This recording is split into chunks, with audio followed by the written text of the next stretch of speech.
Bonjour et bienvenue dans cette nouvelle vidéo. Ici le fan de Komiya pour une vidéo et un type de vidéo qui me tient à cœur si vous suivez la chaîne depuis un petit moment, puisque oui, on se retrouve pour l'actualisation du prix des AR sur EV, un format de carte qui me tient à cœur, qui a subi dernièrement des petites avec des guillemets évidemment, manipulation de marché. Le principe est assez simple. Vous achetez des cartes qui sont peu chères, et il y en a encore, je vous dis pas qu'il faut le faire, mais il y en a encore. Et une fois que, eh bien, vous contrôlez un peu l'offre, eh bien, vous augmentez le prix des cartes. Et naturellement, par des phénomènes qu'on pourrait expliquer si on faisait un peu d'études économiques, ce n'est pas mon cas, mais sûrement des gens dans les commentaires et parmi vous les ont faites, eh bien, le prix augmente. Et du coup, on va comparer, puisqu'on l'avait fait une seule fois en février. Enfin, c'est un nouveau format qu'on a commencé en février et du coup, on va voir l'actualisation du mois de mars et on avait fait un petit classement et on s'est fixé le prix de 15 euros. Donc à partir de 15 euros, je considère les cartes dans le tableau. 15 euros, un prix qui reste quand même assez élevé, je vous l'avoue. Mais vous allez voir, ça représente quand même un nombre croissant de cartes sur EV. Avant de commencer, n'hésitez pas à vous abonner comme d'habitude et à mettre un petit pouce sur la vidéo. C'est un genre de format où ça me demande quand même pas mal de boulot, donc je vous remercie pour le soutien sur ces vidéos-là. Allez, on est parti. Alors, tout de suite, je vous le dis d'emblée, là où vous voyez que c'est grisâtre ou noir, peu importe, ou en tout cas, il n'y a rien d'indiqué, c'est tout simplement les nouvelles cartes, c'est-à-dire les cartes qui n'étaient pas à 15 euros quand j'ai regardé début février. Vous avez la date ici du premier tableau et la date du deuxième tableau, donc à la date du 4 mars. Alors, avant, ça a pu passer au-dessus des 15 euros, mais on fait un bilan mois par mois, et donc forcément, bah, vous m'excuserez si c'est pas précis, mais bon, c'est comme ça se trouve, il y a une carte qui va passer au-dessus des 15 euros juste après cette vidéo, mais c'est comme ça. Alors, donc, toujours pareil, par série, on va regarder du coup les cartes qui sont à 15 ou plus, et on regarde le prix de la première offre sur CM, sur Card Market, hors frais de port. Donc à chaque fois, il faut compter les frais de port en plus. Donc évidemment, c'est un budget à considérer, surtout si vous en voulez beaucoup. Et on voit que la tendance est quand même à la hausse de manière générale, puisqu'on a quand même pas mal de nouvelles entrées. Je vous montrerai tout à l'heure le nombre total de cartes qui viennent de rentrer dans le tableau.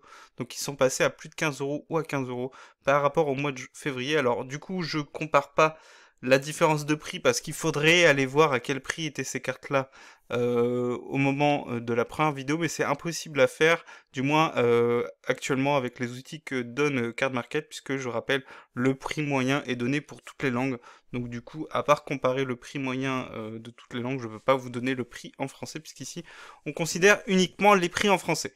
Dans la colonne ici, donc là vous avez les prix, je ne vais pas tout commenter parce qu'il y en a énormément, évidemment, vous en doutez. Je rappelle, hein, au total, depuis EV1, on en est à EV8, EV8.5, il n'y avait pas de AR.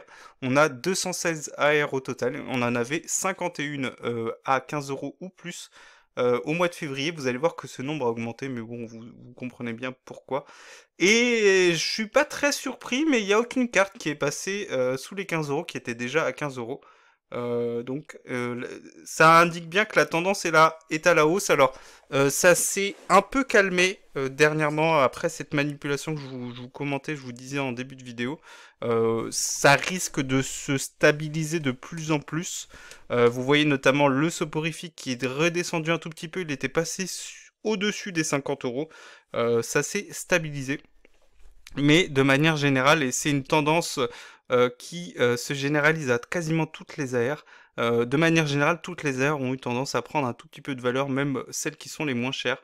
Donc c'est un phénomène qu'il faudra surveiller. Comme d'habitude, EV 4.5 n'est toujours pas mentionné, il n'y a que 3 AR, et bien qu'elles soient sous le feu des projecteurs, elles sont dans le top 10 des ventes sur Card Market, c'est assez marrant. Mais elles sont à autour des 1 euro, donc elles sont encore loin des 15 euros vu la population. Du coup, ce que je vous disais, on va pas commenter le prix de chacune des cartes. Je vous le fais défiler là maintenant, comme ça vous voyez. Voilà. Et vous voyez en rouge, donc du coup, il y a les cartes qui ont baissé de prix. Et on va commenter ça après. Et sinon, il y a les prix qui ont pas gagné de prix, mais qui ont pas monté, qui ont pas baissé. Et du coup, il y a des cartes qui ont quand même fortement augmenté et vous avez le pourcentage à côté. Je vous laisse regarder dans le détail les cartes qui vous intéressent, n'hésitez pas à faire pause. Voilà. Et ce que je ferai comme d'habitude, c'est que je vous mettrai le document en commentaire. Et voilà, plutôt que de passer au cas par cas, c'est pas très intéressant, même s'il y a quand même quelques entrées intéressantes. Sur EV1, on commence à voir que du coup, il y a des cartes qui commencent à prendre de la valeur. Donc il y a 3 nouveaux entrants. J'ai refait le tableau, du coup, ça c'était le tableau qu'on avait commenté dans la première vidéo. Donc là, ici, le pourcentage, c'est le pourcentage d'AR dans la série qui sont au-dessus de 15 euros. Donc là, sur EV1, on était à 16%. EV 3.5, donc 151, c'était vraiment la série qui ressortait du lot. Et 151, ce mois-ci, un mois après, a fait la performance assez incroyable, hein. Il faut le noter, hein. Donc c'est la série qui hit pas mal, c'est la série qui passionne pas mal, c'est-à-dire qu'il y a beaucoup de collectionneurs qui veulent en avoir dans leur collection, que ça soit le scellé ou le master set, ça doit être un des master sets le plus convoité, le plus fait. Et on observe que du coup, eh bien, 100% des AR 251 sur Card Market sont à 15 euros ou plus. Les dernières qui manquaient, c'était Monsieur Mime et la dernière, c'était Amonita. Et Amonita est autour des 15 euros et Monsieur Mime est un tout petit peu au-dessus de 15 euros. Donc à voir si ce sont des cartes qui vont se maintenir. En tout cas pour les autres, elles sont toutes bien dans les 15 euros. Chenipan et Sagneux, c'est les plus faibles, entre guillemets. Et petite surprise quand même, c'est la baisse de Carapuce, vous allez voir, donc c'est ce que j'ai mis ici, c'est la carte avec la plus forte baisse, donc 12% en moins, 8 euros moins cher, mais c'est une rare exception, puisque vous voyez, il n'y a que 6 cartes parmi celles qui étaient déjà dans le tableau du mois de février, qui ont baissé en prix et baisse, hein, soyons raisonnables, on part de 1,50 € en général, il n'y a que Carapuce qui ressort du lot avec une baisse de 8 euros, donc c'est assez fou. Vous voyez que, en gros, quand vous achetez une AR, vous perdez peu de valeur, en tout cas sur celle qu'on commente aujourd'hui, en sachant qu'après c'est toujours pareil, hein. Card Market c'est un prix de vente, ça veut pas dire que c'est à ce prix-là que vous vendez, et c'est assez fluctuant, surtout en ce moment avec la manipulation en cours. Donc du coup 151 c'est la série qui ressort avec un beau petit 100%, mais il y a de beaux challengers quand même dans le lot, puisque vous avez maintenant 6.5 hein, qui fait un petit trou, qui est passé à 60%, qui était seulement à 46%, donc une belle augmentation.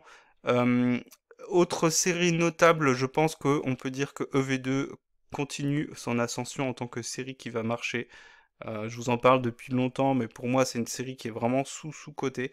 Et EV4, hein, voilà, qui ressort un tout petit peu du lot. Sinon sur le reste, c'est pas fifou, hein, on va pas se le cacher. Et vous voyez qu'il y a des séries qui ont très peu augmenté, donc c'est les blocs noirs. EV2, vous voyez, c'est une des séries avec le plus gros nombre de cartes qui ont été ajoutées à cette liste. Alors c'est en grande partie dû aux 3 AR de Comia qui sont ici. Évidemment, mais j'étais surpris de voir que Chochodil et Poussacha étaient enfin,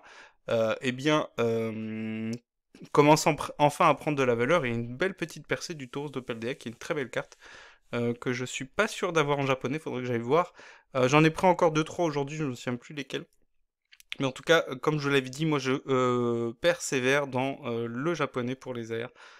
Prix et qualité, franchement c'est imbattable. Du coup j'ai refait le petit top 3 en pourcentage, du coup du nombre total, oui c'est ça, du nombre total ici, donc on est passé à 78 AR au-dessus ou à 15 euros, et vous voyez que du coup 151 a un tout petit peu perdu en poids. Je l'ai pas remis ce tableau là, mais si on re-regardait au mois de février, je crois que 151 c'était un quart. C'est ça, c'était un peu plus d'un quart des AR de EV à plus de 15 euros. Ça s'explique tout simplement parce qu'il y a plus d'AR de manière générale.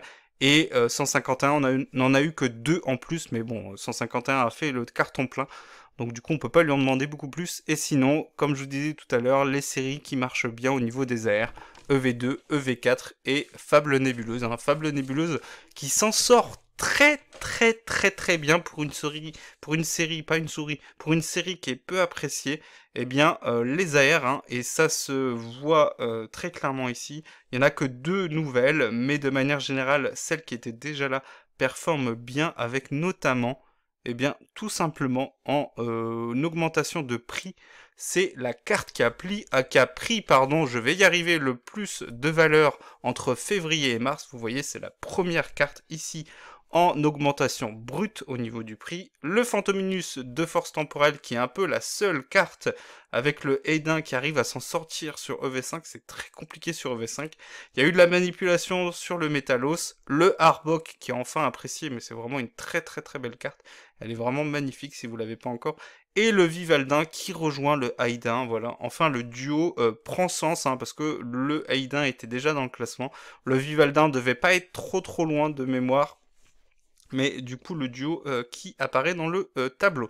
Et enfin, la dernière augmentation, et si j'avais pris les prix il y a une semaine, 2 semaines, ça serait peut-être le soporifique le premier, vu la manipulation qu'il y a eu dessus. Je crois qu'on l'a vu affiché à 80, des prix en PSA 10 à plus de 1000 euros. 1000 dollars, pardon, enfin c'est énorme, et en tout cas en croissance, donc là cette fois-ci en pourcentage, le Riolu qui a tout explosé, il est passé à, je l'ai ici, il est passé à 40 euros alors qu'il était que à 15 euros, donc là aussi il doit y avoir de la manipulation de marché, même si la carte est très belle intrinsèquement, le mélo pardon, on sait aussi qu'il y a eu de la manipulation, mais c'était une carte qui était déjà au-dessus de 15 euros, et ça, et ce depuis très longtemps. Il y a un an de mémoire, elle était autour des 10-12 euros, c'était dur de l'avoir à moins. Et c'est pareil, le soporifique, je vous en avais déjà parlé, donc le soporifique qui performe très très bien, donc une augmentation énorme aussi. Donc là, les trois cartes sont au-dessus des 100%, c'est assez fou. Donc là, vous avez doublé, plus de doublé en prix. Et le soporifique, je vous l'avais dit, hein, pour rappel, moi je l'avais acheté en mai 2024. Pour 13 euros, et à l'époque c'était les moins chers, enfin l'une des moins chères, parce que en général je privilégie toujours le prix le moins cher, surtout quand c'est pour du classeur et qu'il n'y a pas de volonté de faire grader, du coup il n'y a pas vraiment besoin d'avoir le cadrage parfait. C'est normal, hein, c'est pour du classeur. Et du coup, le soporifique à l'époque, je l'avais eu pour 13 euros, donc il était déjà pas donné pour, on va dire, le standard de l'époque, hein, puisque vous voyez maintenant que on est passé à 27 cartes en plus, ce qui est assez fou.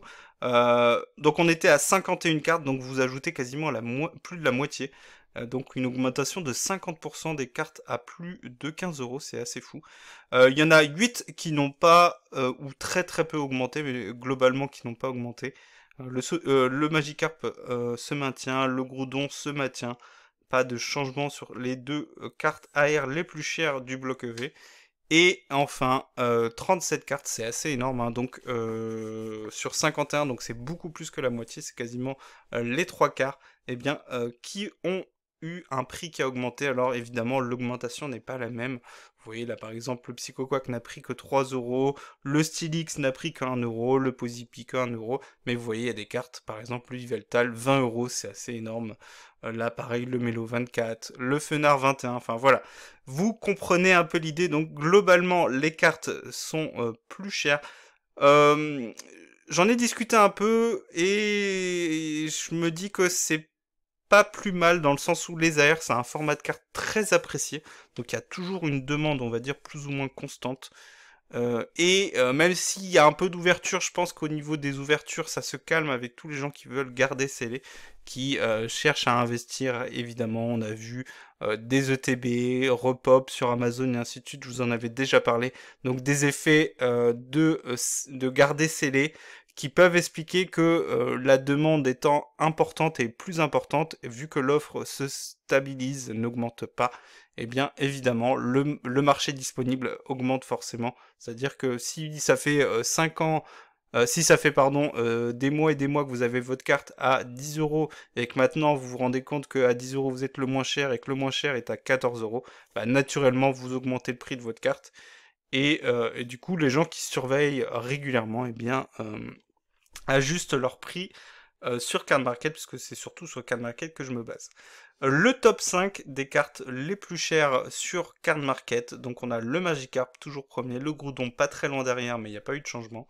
Le Persian qui fait une grosse percée, comme je vous le disais tout à l'heure, qui est très très cher, c'est assez fou. Le Evoli qui a un tout petit peu augmenté, et le Raichu pareil qui a un tout petit peu augmenté. Donc un top 5 pas très différent du mois de février, vous voyez, il était là. La différence, c'est que les cartes de 151 ont fait leur disparition, remplacées par les cartes de 6.5 et EV6 pour le Evoli. Je crois que le Raichu était déjà là. Non, le Raichu n'était... Si, le Raichu était déjà là. Voilà, c'est tout pour cette vidéo, j'espère que cela vous a plu. On se retrouve bientôt pour une nouvelle vidéo, n'hésitez pas à